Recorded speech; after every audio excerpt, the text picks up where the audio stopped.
Thanks for tuning into our podcast. We love having you here, and it's our mission to bring you all the latest and greatest tips, skills, and know-how to make you the best that you can be. We know that you have it in you, and we're going to show you how. Now, let's get started.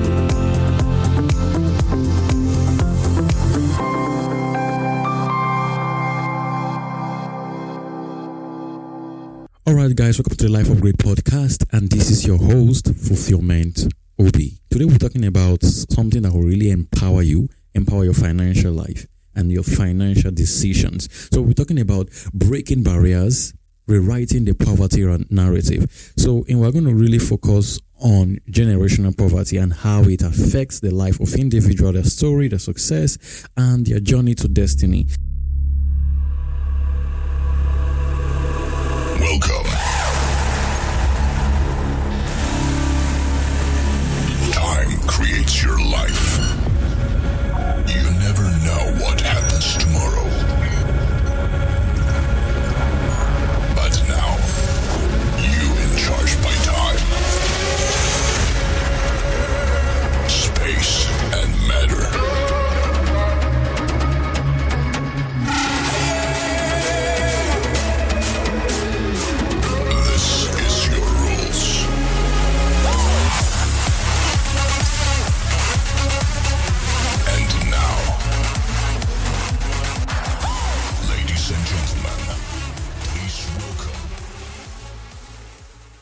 First, we're going to look about generational poverty and its characteristics. So imagine this. There are children who are born into poverty, like extreme poverty. They don't know where the next meal is going to come from. They don't know how they are going to survive the next day. In fact, surviving the next day is a luxury they can't even dream of or imagine. So when you look at people like this, you'll find out that for the past 50, 30, 20 years, their family line have been suffering poverty. This is someone that his great-grandfather is poor, his grandfather is poor, his own father is poor, and he is born into that family of poverty. And there's every tendency for him to take up that poverty into the next generation. So this is what we call generational poverty, and how it has crippled the life of a lot of people. But contrary to popular belief, this is not just because the family are not doing their best or they are not trying enough. Most times it's as a result of various systemic forces that are enforcing or influencing poverty in such people's life. So we have different kind of poverty. We have health poverty, we have social poverty, we have emotional poverty, we have educational poverty, and a lot of other poverty that come together to cripple the lives of these children, of these people, or of a people from a particular community or an environment. So we're really going to focus on how we can break out from such barriers that have been dealing with people for generations upon generations. So many, the thought of breaking free from poverty is something they can't even imagine. Most times, why poverty is transferred from generation to generation is because the family or the bloodline do not really understand what it means to live a life of wealth or of prosperity. So subconsciously they pass on the mindset of poverty from generation to generation, and it is impossible for them to break free from such strongholds. So next we're going to discuss the systemic factors that are responsible for poverty, where we see a particular community, a country, a nation crippled by poverty.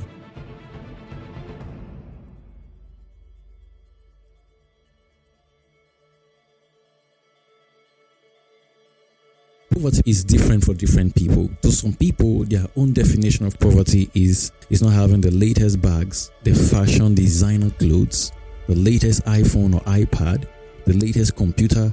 They don't look cool, or they are not able to visit that popular restaurant in town. But that's just absurd. On the flip side, there are people who are struggling to survive on a daily basis. They lack access to healthcare, to education, to good food. They are malnourished. Their society or community is crippled. They have no means of transportation. There is no way those people can even make any reasonable impact to the society, because every aspect of their life is poor. So those are such of the things we're talking about. So if you're there, you're thinking that because you don't have the latest designer clothes, you're poor, then you really need to think again. You need to make research. You need to see what's really going on in people's life. So most of the factors that influence poverty are first government policies. Understand? Mostly in third world nations, their policies concerning poverty is really, really bad. Most of those nations are actually struggling.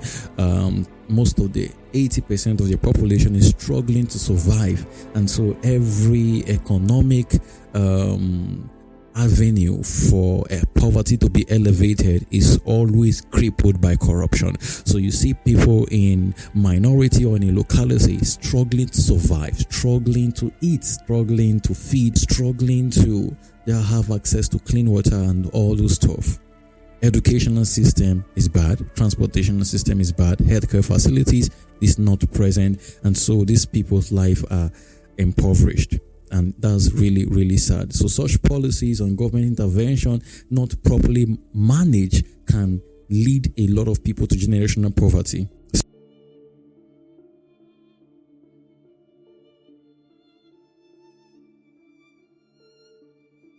The question is this: how do we solve this problem? How do we break the poverty loop? How do we begin to educate people, or how do we begin to change the systemic paradigm that influences the society and pushes people to poverty? What can we begin to do? So first, before we get into that, we're going to share real life examples and stories of people who have actually overcome such poverty in their life, break through the barrier and broke the bonds and the chains of poverty that haunted their generation for years. So I'm just going to give you some few examples, and I believe they will really, really help you. So first, let's talk about the community initiative in the United States. The Annie E. Casey Foundation Family Center Community Change Efforts supported community initiative in Buffalo, New York, Columbus, Ohio, San Antonio, Texas, and the rest. This initiative focuses on two-generational approach to help parents and children move out of poverty, together integrating child and adult education and economic success service. Now, what you must understand about this is that there's something called two-gen efforts to elevate poverty, and this goes a long way by helping both the parents and the children or the younger generation together to see how they can combat poverty by providing the basic necessary amenities to them: education, healthcare, services, mentorship to help them elevate poverty. So Annie E. Casey Foundation have really pushed forward to doing that. And if you search through YouTube, you find her on TED Talk talking about how it is so difficult for people to escape poverty, and she really did good work explaining the universal basic income. I won't go into that in this podcast, but you can look that up. So people have also go ahead to empower women through education.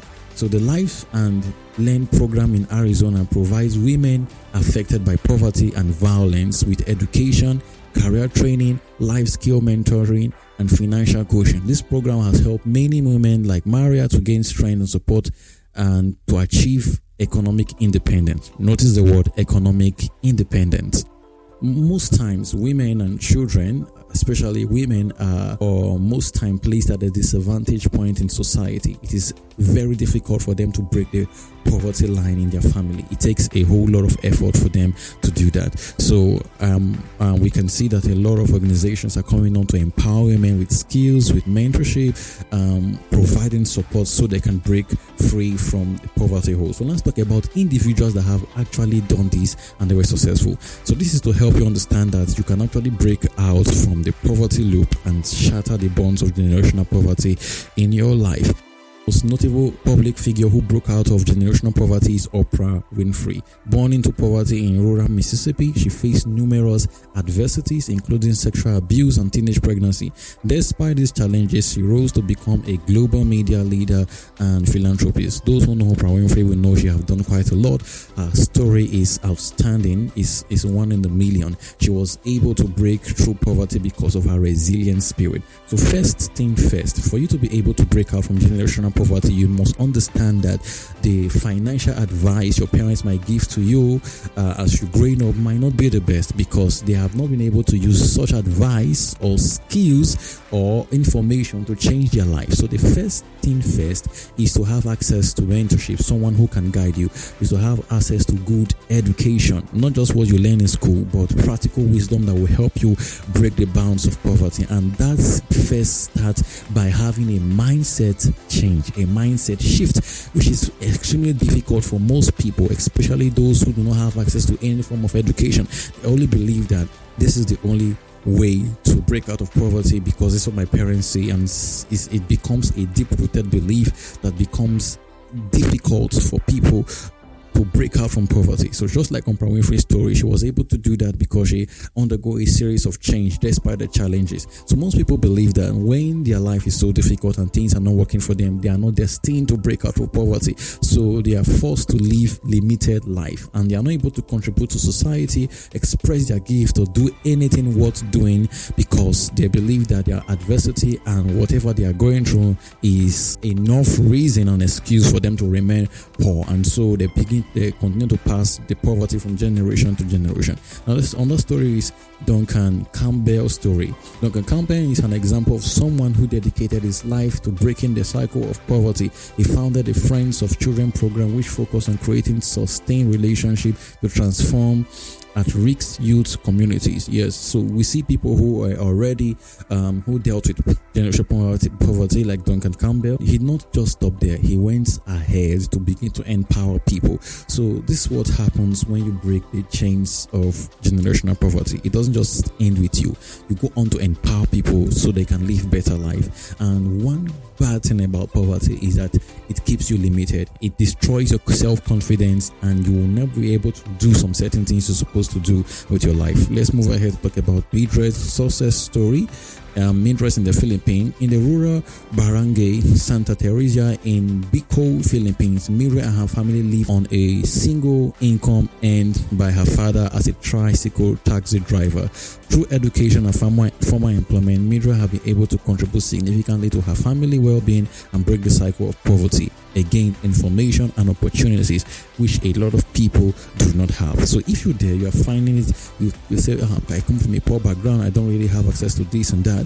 There's something you can do. You can educate yourself. We have vast arrays of information online that will help you to break poverty.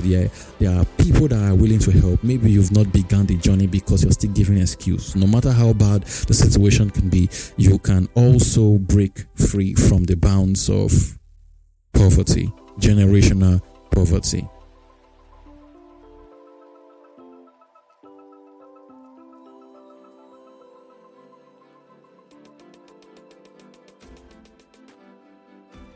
So the next thing I want to talk about is the challenges that keeps people from breaking free from the bounds of poverty and help them to take it to the next generation and the next and the next. Now, if you understand the challenges, then you have already solved half of the problem.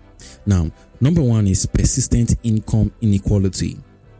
Persistent income inequality. Income disparities make it difficult for those in poverty to access resources, education, and opportunities. The gap between the rich and the poor remains a significant challenge. Now, how can we solve this problem? It starts by understanding that the problem exists. Yes, there are persistent income inequality in most nations, a problem for every nation, especially those nations that are practicing the capitalist system of government. But what you can do is that to every problem and every challenge, there is always an opportunity for you to grow and to learn and to look at what is applicable in the society and uphold it. So in most free market economies, what is upholded is mostly to deal with this problem is the ability to provide value at a certain state. So if you provide value and that value is needed by a whole lot of people, the demand is strong, you move closer to breaking that line of poverty. Even if there's income disparities, there's inequality between income. So the rich and the poor, they all need one thing, which is value. If you're able to solve problems, then you're one step ahead of the problem.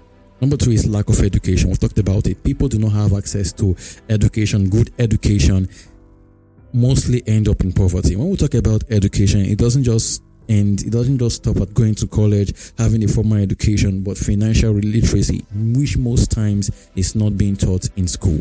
And that is why it is very difficult for a lot of people to manage their finances. Most people, they don't understand the relationship between themselves and money, and most times it is extremely difficult for them to manage their finances. So if they get to the threshold of breaking free from poverty, their ignorance concerning money pulls them back and return them back to the loop. Number 3 is healthcare barriers. Poor healthcare can exacerbate poverty. Limited access to healthcare, high medical costs, and inadequate health insurance prevent individuals from breaking free from poverty. Health is wealth.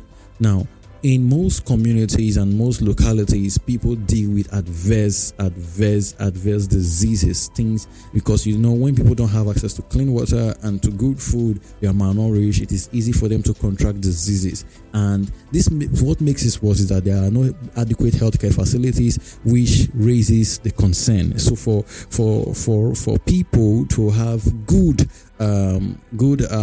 life, to be able to break out from poverty, they must first have good access to medical facilities and healthcare system to help preserve their life. And this is what I'll throw to the government, so they knew that these things are needed, so they can do much more. We can begin to advocate that the government should provide such facilities so that people will be able to at least live a manageable life. Unstable employment. We have unstable employment, household instability, you understand, food security, social exclusion, limited social capital, debt burden, social exclusion. Most of these things contribute to the problem people deal with when they are trying to pull out from poverty. I won't be able to go into them in depth. And these are most of the challenges we face. So we're going to focus on what you should implement if you are going to break out from generational poverty. I know you will be the first person in your family to pull them away from poverty, and these are the things you can start doing right now that will really help you achieve that.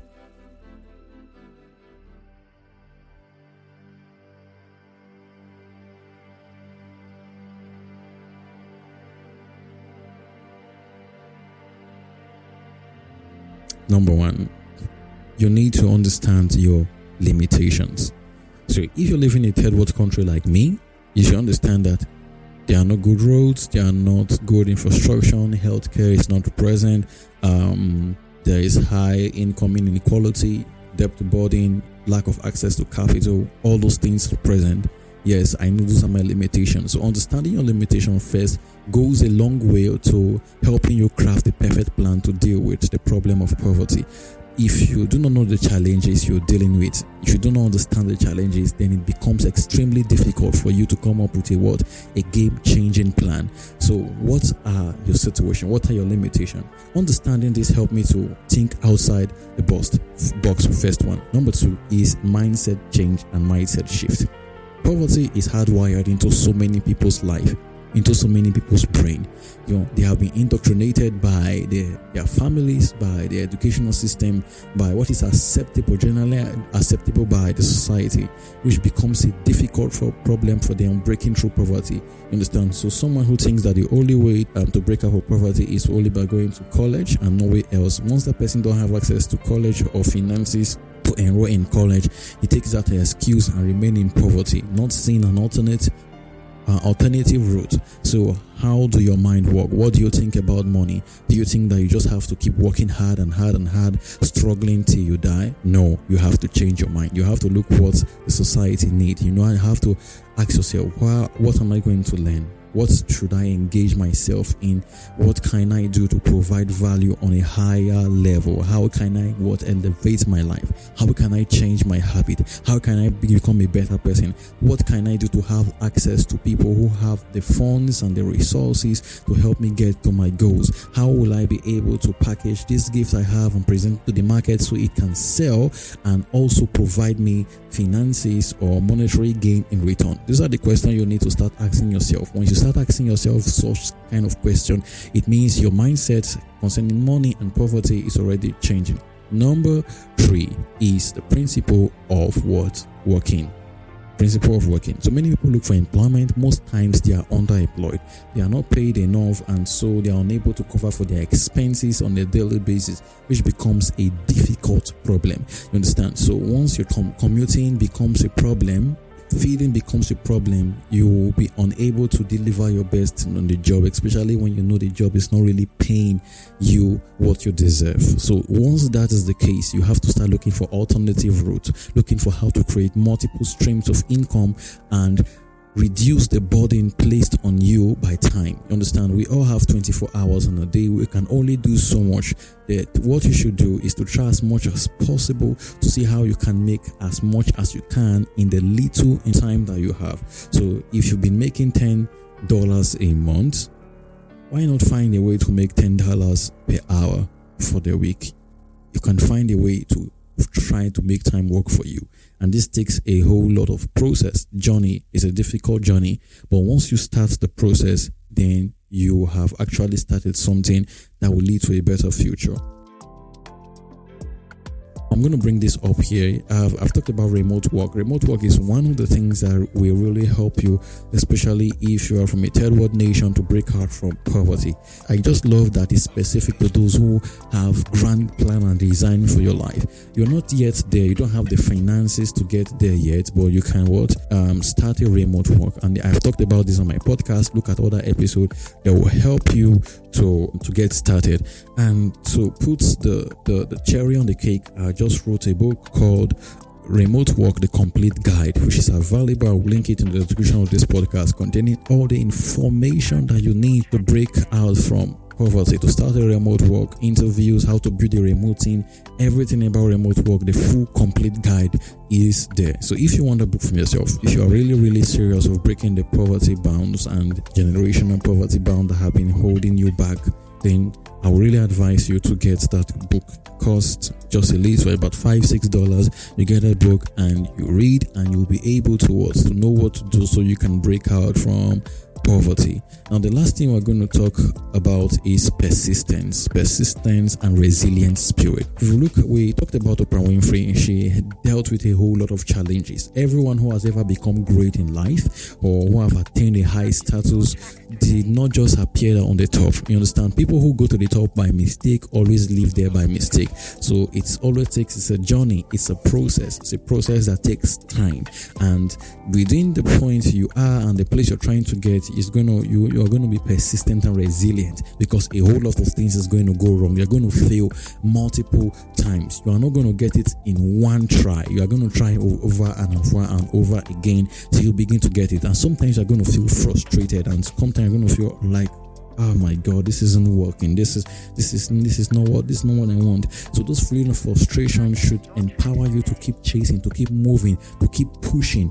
But you must ensure that whatever you're doing will produce the result. You must not put your efforts into what is not going to yield any result in the day, and that's what we call wasted effort. And if you don't want that to be the case, please follow the Life of Great podcast, and most importantly, subscribe to the newsletter, the Paragon Legacies newsletter, that will always feed you with information that will help you empower your life. And if you want to get in contact with me personally to help me so I can answer your question, I'm on WhatsApp. You can reach me on WhatsApp. My number will be in the description of this podcast. Just send me a hi on WhatsApp and I'll be willing to help. I want to help as many people as I can, whatever the challenges is financially. I want to help as I can to provide the right tools and resources that will help everyone to grow. So I will personally coach, assist, and help you as I can, so you can start from point A and get to point B and be able to break that bounds of generational poverty that has been rolling over your life. So this is it for the Life Upgrade podcast this week. If you really enjoyed this podcast, why not help us share it so other people can come on board and also listen? So there are two versions of this podcast. There's the audio and the video. For you to get the video versions of this podcast, go over to fulfillmentob.substack.com to our publication. You can get the video there, or you can search for my name on YouTube, Fulfillment OB on YouTube. You have the access to the video part of this podcast. if you really love videos. So that being said, if you have any question, you can go over to the publication page and drop a comment or send me a mail, godfulfear@gmail.com. Send me a mail and I will be happy to assist. But instead of sending me a mail, you can send me a message on WhatsApp so we can get down to business. So thank you so much for joining us on this episode. It was really amazing. It was really wonderful, and I want to believe that you've learned a whole lot. So I want you to stay empowered. I'll see you in the next episode. Please follow us on Facebook and subscribe via iTunes.